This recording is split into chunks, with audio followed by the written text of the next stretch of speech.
Agenda really for tonight is why SD WAN. What makes SD WAN one of these fundamental technologies that you need to really take a deep dive onto. So I'll provide you my thoughts on why SD WAN, and then we'll talk about 4 routes to success. How do we avoid Hillary's step in our journey on SD WAN? And then we'll do some QA. I'm trying to keep this presentation less technical, so we're not going to dive into bytes, bits, packets, flows, technologies, policies, those sorts of things. I'm not going to uncover all of that. I'm going to try to keep it on a higher level, management level, executive level, so you kind of understand some of the challenges we went through, how we overcame them, and hopefully give you some advice. So let's go to the next slide. So here's your router in 2020. I don't know, it's what, 3 or 4 months away? If you've got a conventional router, this is pretty much what it's worth these days. And there's a reason for that. Next slide. What you're dealing with in your legacy networks is this. It's bits and bytes. When you go down and talk to the network team, what are they talking about? They're talking about ping. They're talking about zeros. They're talking about ones, packets in and out. That used to work. It was great when all your applications were in the data center. The problem now is that your applications are no longer in your data center. Your data has been moved out of your data centers. It's now about centers of data. And those centers of data have gravity. In order to get to those centers of data, you need something different. So it's really, again, about the application, less about the bits and bytes and those incredibly expensive routers we all used to buy. So let's go on to the next slide. Here's the problem, and I'm just kind of go into a little more detail of why this is a challenge. Typical network. This looks very much like our old retail network, say 3 or 4 years ago. We would have a telecom line, so MPLS, one of your major providers, pick one, AT&T, Sprint, Verizon, whoever else, CenturyLink, would be the main provider for that service. All of that technology here, all the network connectivity would go back to your data center, and you would pay a bundle of money for that. Internet lines. We would use internet lines, but really it was kind of a secondary technology.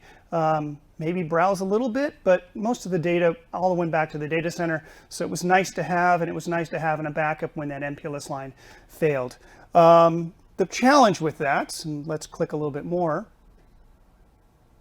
is these systems are expensive to operate. They are labor intensive. You have to employ some pretty high-end talent. We have a CCIE on staff. They don't come cheap. So, you got to have people that just can dive deep into this technology. The other challenges you have is you have proprietary vendors. They want to hook you in. They want to make sure you are using their technology and only their technology. And when you try to get off their technology, it's really hard to do that.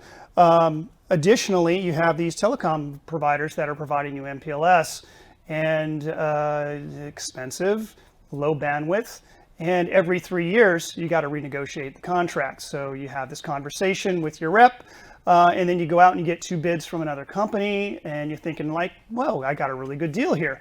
I could move over to this other provider, save myself some money, and then you figure out that the cost to move over to the other provider is going to probably take most of your savings out. And it's also another time-intensive project that your company doesn't want to do. So you never really change the provider, you just kind of deal with it.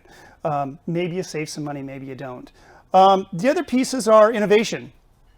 These networks of the past, there really was no innovation in them. What you got is when you buy a new router, means you got a new router.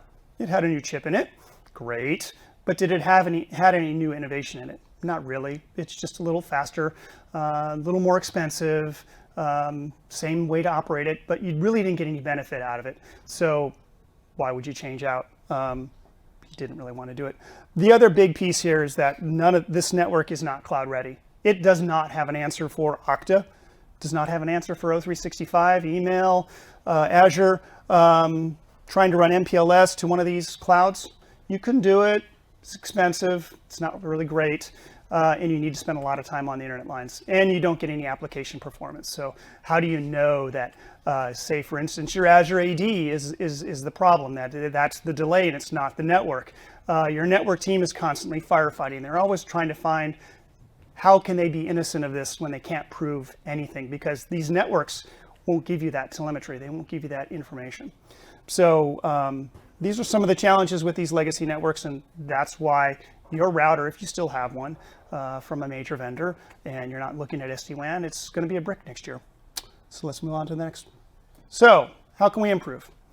And this is a challenge that we looked at. We had this very problem.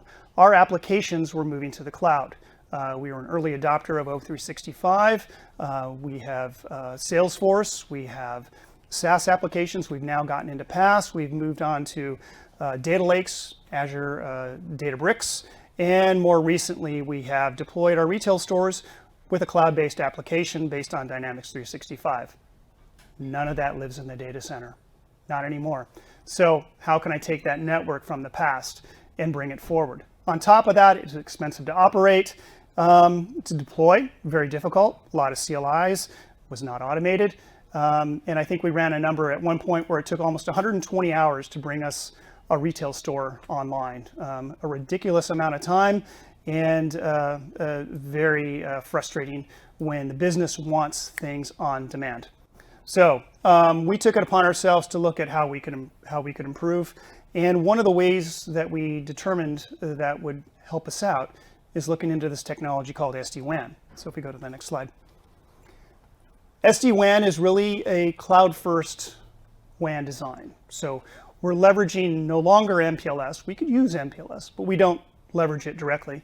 We can leverage the internet to provide applications, whether it be Azure, Dynamics, O365, Facebook, or your legacy file and print, or if you decide to do your payment settlement systems within your data center or outside of your data center, doesn't really matter, or you have your SAP ERP system within your data center. It can account for all of that.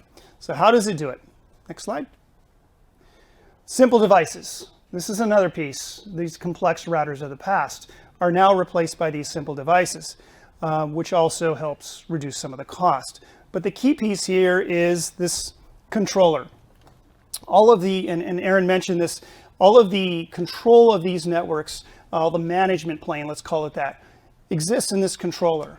That's a powerful thing because you can tap into that controller and do cool things like, Prisma, or we're looking at doing something with PagerDuty, where it's a simple API call into that controller, and you can basically connect in your SD WAN devices, your network devices, in a way you never could in the past. You can also pull telemetry from it very easily and put that into a Slack command and a chat bot and operationalize your work. So hugely powerful. The other key piece it gives you is this simple network device. No longer do you need this hunk of iron that has multiple chips in it. The device becomes very simple, very easy to deploy. If you can even choose to deploy it on an x86 server if you choose to do that. From transport perspective, we can now use more than just MPLS. MPLS can be part of the equation, but the big piece becomes internet. And on top of that, I think you've all heard about LTE5. It's coming out. It's going to be pretty darn fast. You can start to leverage LTE. So in an instance where you don't get a line installed in time, you can leverage LTE. Or you get an outage, and these things happen. Cable gets cut, backhoes happen. LTE can come to the rescue, and the performance just keeps improving. So next slide. Application-based WAN. So now we have, cloud is available to us. We can hit our data centers. We can account for both ways. Next slide, please. So really, what do we have? Whoop, one more back. Simplified management. Internet is your first class, and then also modular. This is another key piece. We designed our network in such a way that we weren't dependent upon a single vendor. If needed, because it's all software, right? It's not proprietary across the board. If needed, we could change out our firewall vendor, or we could change out our SD WAN vendor if they're not performing, or even our local area network vendor. We wanted to have control. We wanted to have a way to hold our vendors accountable. So when we designed out this network, we had that in mind. All right, so let's talk about Denali.